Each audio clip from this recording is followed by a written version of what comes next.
Barnes said, from Barnes' Note Commentary, which you see on the shelf here behind me, he made this statement: what is sacred to a family group may only be an object of curiosity or of amusement to those outside the group. Hi, this is Barry Phillips with 10-Minute Torah, day number 2 of the Torah portion, Vayigash. Let's go to Genesis or Bereshit, chapter number 45.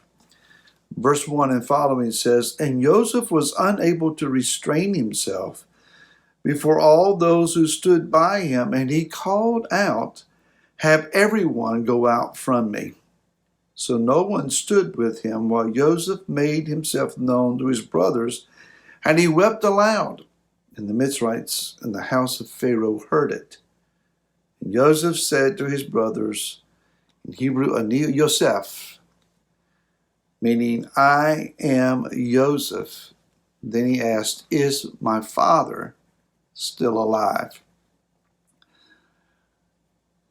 To those outside the group, it's a mere curiosity, something to scratch your head about, something to wonder about.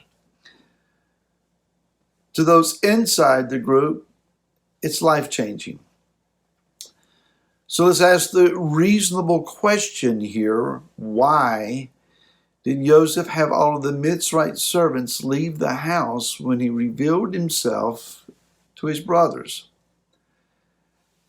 It could not necessarily be then that he was hiding his Hebrew identity, that even though he was dressed as a Mitzrite or an Egyptian, even though he spoke the Egyptian language, an officer in Pharaoh's court,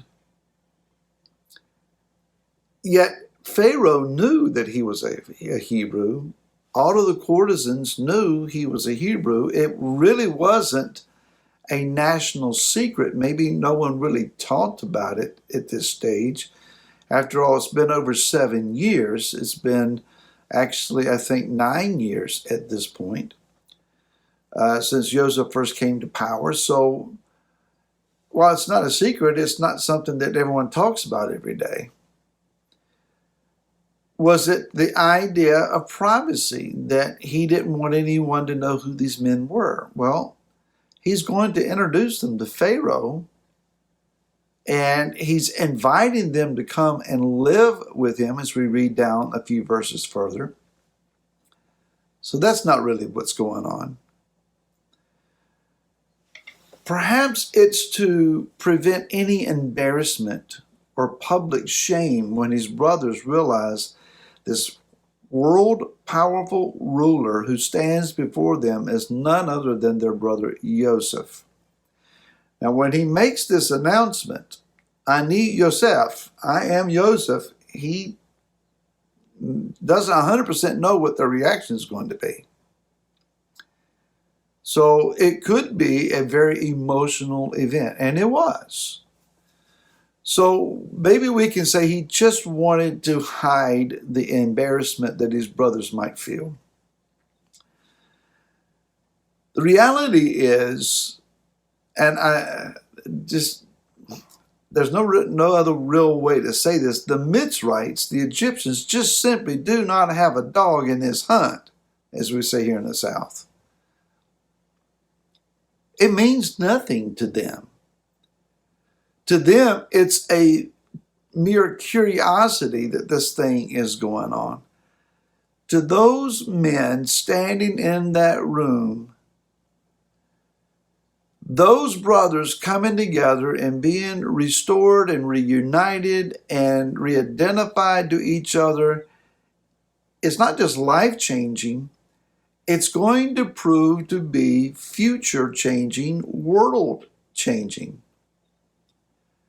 But again, to those that are not on the inside of the group,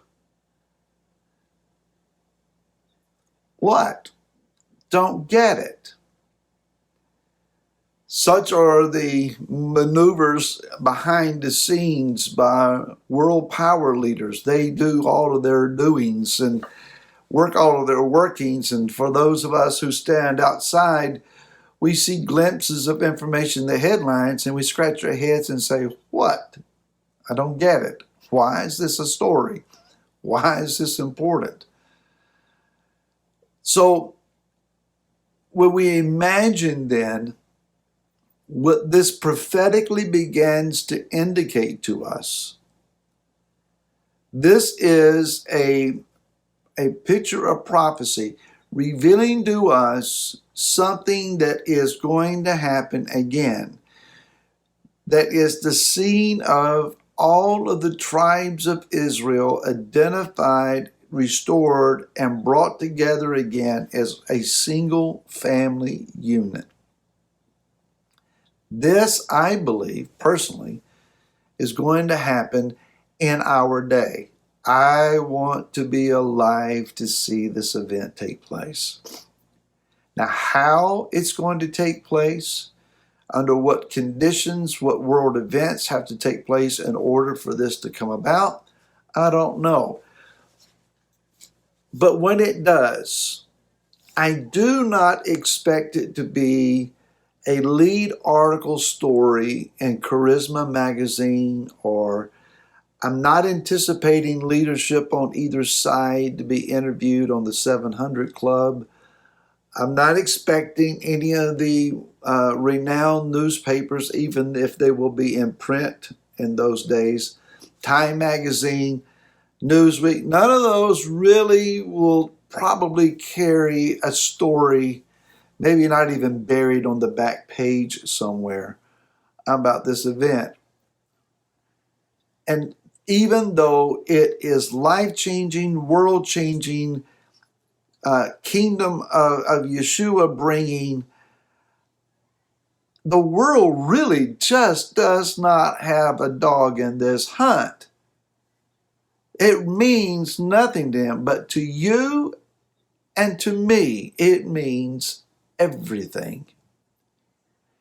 So I think we need to get beyond, personally, this is just me thinking out loud here, I think we need to get beyond the idea that we gain credibility through world acknowledgement. When I said 700 Club, Charisma Magazine, and so on, no stones are thrown against those entities. I'm not throwing against them. I'm just saying they probably will not be paying attention because other things to them will be of greater importance.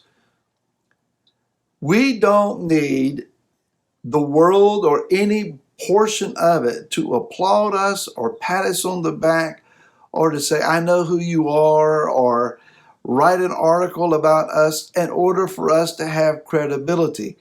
The credibility that you and I are looking for, the affirmation that we're needing, the acknowledgement that we might be seeking has already been given. It's in His Word. This book is about us. It reveals the Messiah, but it also reveals the people of the Messiah. The prophets, they talked about us. They revealed us. And what's taking place in our lives right now is fulfillment of prophecy. You can't get any greater credibility or acknowledgement or affirmation than that. The creator of all of the universe, he rejoices, he celebrates. My plan is coming to pass. I knew it would. There was never any doubt. Obviously, it's going to come to pass. But the fact that it's coming to pass here, now, and in our day, it's beginning to be realized. You and I were born for such a time as this. There is to be the restoration, the family reuniting. It's going to happen in our day. We're going to have to learn to go through the processes that are going to be set before us. Once all was said and done, all of the testing had been completed. When Joseph said, Ani Yosef, After the initial shock wore off and he embraced them and re-identified himself, then they understood why all things had happened as they have. We're going to build here tomorrow. Don't miss it. We'll be back tomorrow. Until then, shalom.